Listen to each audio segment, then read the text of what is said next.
look very bad. It makes it look like you got financial issues. It makes it look... Floyd Mayweather is once again in the spotlight after a fresh clash with Stephen A. Smith, a media personality famous for calling out elite athletes. I don't really want for nothing. I mean, it's crazy that, when people say, when you post something, you see all the comments, you see... This isn't the first time rumors have surfaced, suggesting Mayweather is financially struggling or projecting an image that doesn't reflect reality. A respected boxing promoter previously hinted at the same, and even someone tied to Mayweather promotions echoed those concerns. Still, Floyd has consistently rejected every accusation. Now, with Smith publicly questioning him, tensions have reignited. During a phone exchange, Mayweather fired back with a lengthy response, insisting critics are driven by envy while he remains favored and successful. With Conor McGregor, not so much the one with Logan Paul. Looking at these exhibitions and all of that stuff, that little melee and stuff don't matter to me. As far as I'm concerned, it could have potentially been orchestrated. I don't know, but I do. Media, I don't do that anymore because I'm truly, truly blessed, way beyond belief. You know, what's important to me right now is my real estate, my family, different things I'm involved with. You know, it's all about helping kids, the new generation, surpass Floyd Mayweather and be a better Floyd Mayweather.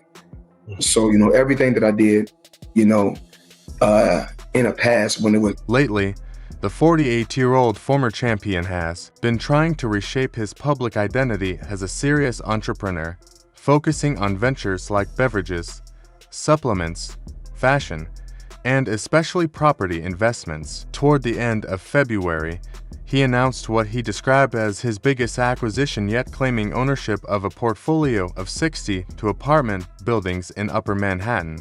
Posting on Instagram, he declared full control over the deal with no partners involved, adding that the retail spaces beneath those buildings were also his.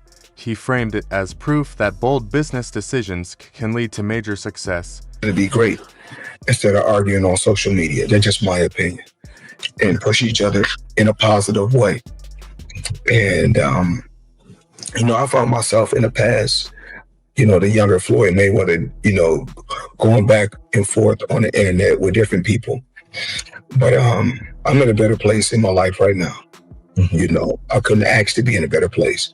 So the old Floyd Mayweather, when I used to go back and forth with people. However, details surrounding the deal quickly raised doubts. Reports suggested his firm, Vida Properties, paid around $40 million, yet official property records did not support a completed transfer, even weeks after the announcement. There was no confirmation in New York City databases, which are typically updated without delay. Analysts noted that a full acquisition by Mayweather did not appear finalized. Additionally, the NYC Housing Partnership connected to many of the properties due to affordability programs stated they had not been notified of any ownership change. I feel like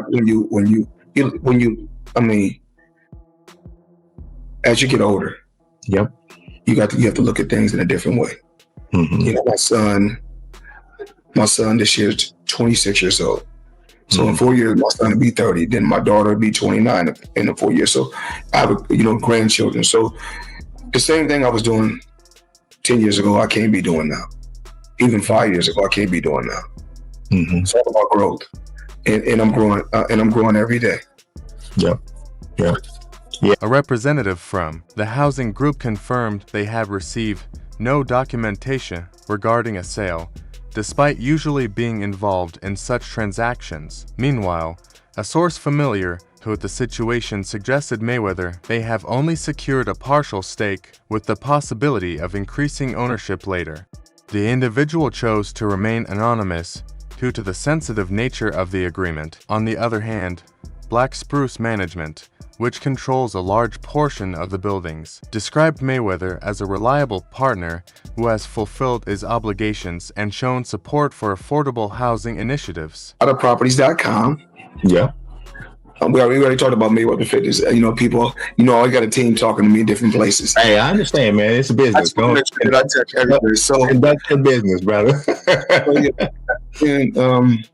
And if you're an adult, Yeah.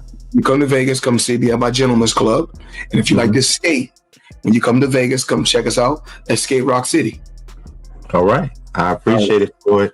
Another firm tied to the remaining properties did not respond to inquiries. During a follow-up discussion, Vita Properties CEO appeared alongside a man claiming to be James McNair, reportedly linked to Mayweather's business circle. However, his voice did not align with known recordings of McNair. Despite insisting the deal was legitimate, he avoided sharing concrete details publicly. He added that Mayweather's background in affordable housing played a role in his interest, especially due to the presence of rent-controlled units. They've been building generational wealth. Even like when my children, all four of my children are adults. And I told them, no more handouts. Because I feel like I'm hurting my children just by, I give them money, they go shopping, they put gas in their car, they party, they come back. According to the same individual, Mayweather was drawn to the opportunity not only for profit, but also for community impact. Once he understood the scope, he reportedly aimed to take full control of the portfolio. No further clarification came from McNair, and Mayweather's legal team also remained silent. This isn't the first time Floyd has spoken about real estate ambitions. Over a decade ago, he reportedly connected with major industry figures like Jeff Sutton and Andrew Moshes at a Knicks game, relationships that allegedly helped guide his early investments. Give them money, I buy them houses, I buy them cars. I told them, listen, if you guys go to school or you work in one of my businesses, then you can branch off, get your own business, and I'll put the money up to help you start a business, but I need you guys to take what I've already started and triple. In a 2022 podcast appearance, Mayweather shared that with guidance from his former advisor Al Heyman, he initially invested $5 million into commercial property ventures and claimed those deals generated around $50 million per month in returns. He also mentioned holding a stake in One Vanderbilt, a major office tower in Manhattan, though he inaccurately described it as the tallest building in New York. 36 months with one of my new investments, I would be making $300 million a month. What investment is that? In real estate. I'm heavy in real estate. Even though I got a lot of cash, OPM. You don't always have to use your money. That's why it's very important for y'all to make sure y'all keep. The individual identifying as McNair later told Business Insider that Mayweather placed approximately $88 million into about 20 loans associated with SL Green Realty and other commercial assets. These funds were reportedly structured as mezzanine financing, a higher risk, high return lending strategy often used in large property deals. According to him, the arrangement benefited both sides, offering Mayweather strong returns while boosting the company's profile through his involvement. Floyd, man, like, you got everything, got the skyscrapers, you got the cars, you got the houses, you got, what's next? What I'm working on now, I don't really want for nothing. A spokesperson for SL Green declined to comment on specific investors in sports history. Certain figures transcend competition and leave a broader legacy. Both Mayweather and Michael Jordan are often placed in that category. However, while his accomplishments are undeniable, Mayweather has faced criticism, particularly accusations that he carefully selected opponents to maintain dominance. That if you get at it, you're going to be the highest DLC. It's possible. It's possible.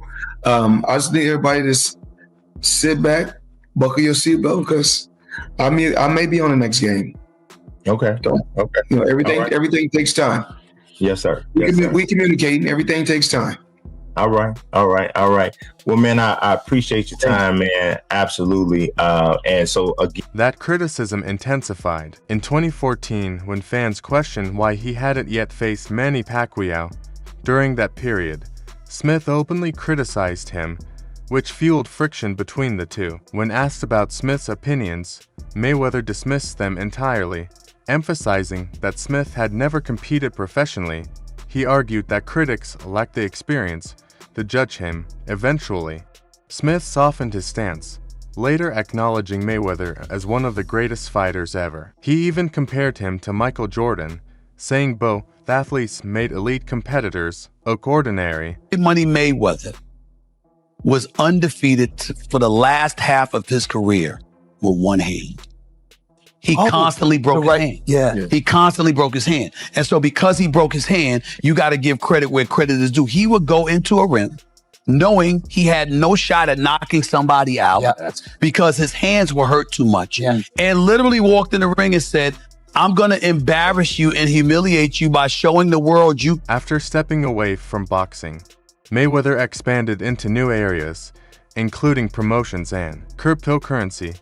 He recently backed a digital asset project and linked his WBC belts to promotional campaigns. By engaging with fans online, he offered incentives such as exclusive rewards and direct interaction through virtual sessions to encourage participation. If not the greatest boxer in history, he's absolutely sensational. But he retired years ago, and for me personally, I know these exhibition matches are entertaining. Around the same time, speculation emerged about Stephen A. Smith potentially entering politics. Initially, he dismissed the idea of running for president in 2028, stating he preferred debating political figures rather than becoming one. I had no choice but to get a bit more serious about it. I've been approached by people on Capitol Hill. I've been approached by people who are elected officials in office, whether it's governors or mayors or what have you, and people have legitimately and seriously asked me. However, by early April, his stance appeared to shift. He posted that while he enjoys his role at ESPN, growing frustration with the current climate has made him more open to the possibility. He revealed that discussions with political insiders had taken place. I have no desire to be a politician. My life is pretty well. But I've decided I'm no longer going to close that door. I'm going to keep my options open.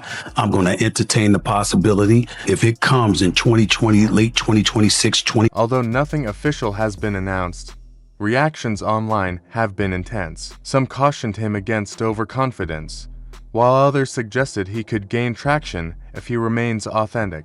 Smith later confirmed he is not ruling anything out after being mentioned as a potential unconventional candidate. where I look at this country and I think it's an absolute mess, and there's legitimate reason to believe, whether it's via exploratory committees or anything else, that I indeed would have a legitimate shot to win the presidency of the. At a major broadcasting event in Las Vegas, he elaborated further, saying the idea is no longer off the table. Reports indicate he recently signed a 5-year, $100 million contract with ESPN, making any political move a significant shift, similar to figures like Dwayne Johnson and Bob Iger, who considered but avoided political runs. Smith acknowledged the complexity of such a decision. He also spoke about changing political dynamics and the public's search for alternative voices, while continuing to critique both major parties and figures like Donald Trump. Boxing is over. This is all that he does. He literally said, "What if I lose?" He said that to me. And I was like, what? Those words came out of Floyd Mayweather's mouth. He is saying that he will take a 45-55 split. He will take the 45. Despite their public disagreements, Smith and Mayweather have had moments of mutual respect. Smith once revealed that Mayweather contacted him via FaceTime just before going live on ESPN to address rumors about a potential return to boxing. At the time, RTS suggested Floyd was back in serious training despite previously retiring, after reaching a 50-0 record following his fight with Conor McGregor. Saying that he has capitulated to any and all drug testing mandates that you have incorporated. He has called you out. I'm saying because of the Manny Pacquiao I saw yesterday, that Floyd is ducking. Because Stephen A says ducking. I have to, only from this. Comebacks are not uncommon in combat sports, and if Mayweather chooses to return, the financial upside could be enormous. For now, Smith remains attentive to any developments. Stay tuned for more updates and breaking stories.